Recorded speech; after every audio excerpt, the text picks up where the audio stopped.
தாய் தமிழ் உறவுகளுக்கு வணக்கம். பிரபல நடிகரின் மனைவி காலமானார். பிரபல நடிகரின் மனைவி காலமானார் என்ற தலைப்பில் இந்த காணொளியை நாம் காண்கிறோம். பிரபல தமிழ் திரைப்பட நடிகர் முத்துக்காளை. இவர் காமெடி நடிகர். 1965ஆம் ஆண்டு ராஜபாளையத்தில் பிறந்தார்.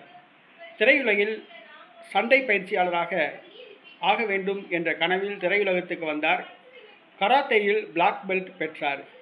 1997ஆம் ஆண்டு பொன்மனம் என்ற திரைப்படத்தில் காமெடி ரோலில் நடிக்க ஆரம்பித்தார். அதற்கு பின்பு புகழ் பெற்றார். வடிவேலுவுடன் இணைந்து நடித்ததால், அவர் காமெடி கதாபாத்திரங்களில் நடித்ததால் மிகவும் புகழ் பெற்றார்.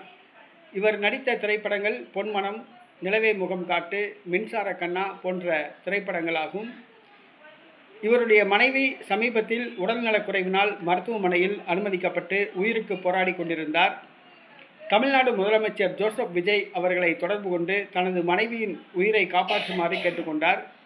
ஜோசப் விஜய் பண உதவி செய்தார். சிகிச்சை பலனில்லாமல் நடிகர் முத்துக்காளை அவருடைய மனைவி இன்று காலமானார். அவருடைய குடும்பம் பரிதாபத்தில் உள்ளது. தொடர்ந்து தமிழக முதலமைச்சர் அவர்கள் முத்துக்காளை அவர்களுக்கு உதவ வேண்டும். மனைவியை இழந்து வாடும் முத்துக்காளை அவர்களுக்கு ஆழ்ந்த இரங்கலை தெரிவித்துக் கொள்கின்றோம்.